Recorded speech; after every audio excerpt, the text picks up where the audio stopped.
I see people banging on, saying that you need to vote, telling you they're disappointed, how they can't believe you won't, sending links to videos to tell you facts you need to know. But you don't plan to vote. And I'm going to tell them why you don't. Because deep down, every politician is the same. Money-hungry liars who enjoy a life of fame. They promised this and promised that, they sold us all a dream, and then they did the opposite, got rich, and went to leave.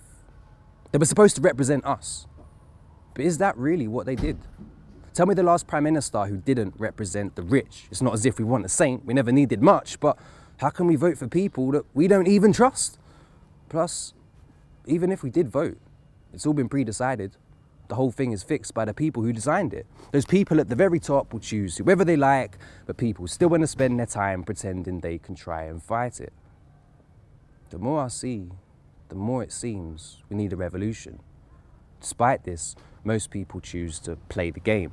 Instead of getting on with it and being the solution, they attempt to use the system to try and make a change. They choose their favourite party and then become a member, or try to get elected to get to the top, to get to be in power, then change the world for better. And now, with Corbyn, we can see if that works. Or not. This is the election when playing the game could stop. This is the election you could prove the system's wrong. You could prove it with one piece of paper.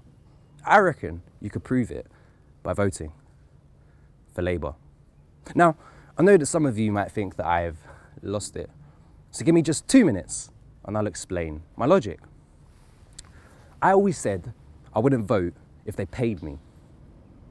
That's what I said before Corbyn said he'd pay me £10 an hour when I'm at work, minimum.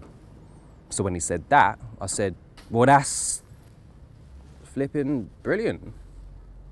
If the minimum wage is raised to £10 an hour, and right now you work 40 hours a week, then every single month, if Corbyn gets to power, you'll earn £1,300 after tax, at least. Then, of course, he plans to scrap 0-hour contracts, so your boss will have to give you work, if you say you want that. You'll be guaranteed a set amount of hours working, for certain, because what's the point of jobs if you can't work them? But also, what's the point of work without a place to stay and rest? Workers can't afford a home, and landlords keep on raising rents. But housing is a human right, we shouldn't just accept that. And that's why Corbyn will introduce a rent cap. Then that leads to less homeless on the streets. If you're a student, he'll cut all your fees, he'll fund green energy and smash our climate tests, he'll cut austerity and get back our NHS. Corbyn's been like one of us for 30 years and more. He's proved it in the Commons, on the streets and in the courts. He stood beside the people, the workers and the poor and more. He's always opposed the right whenever they try to go to war.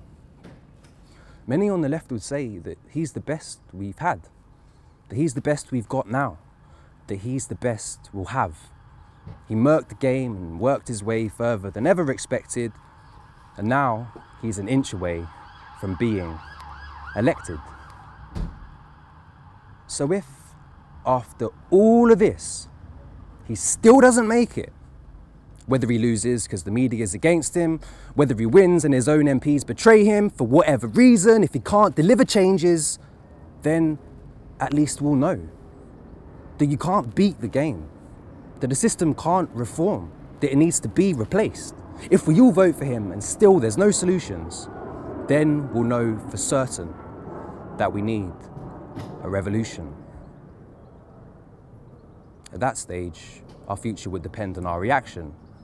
Lay down and die, or find new tactics. Break down and cry, or design new actions. Atomize or strategize and amalgamate factions. Maybe your loss would be a death to the left as we know it. Maybe a loss would be a chance to spark new approaches. But not as opposition, not within this system.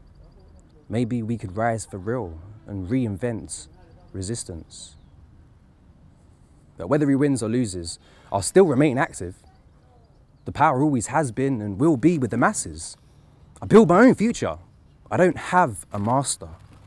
I've just got to vote and the chance to get an answer. That's why I'm voting for Corbyn.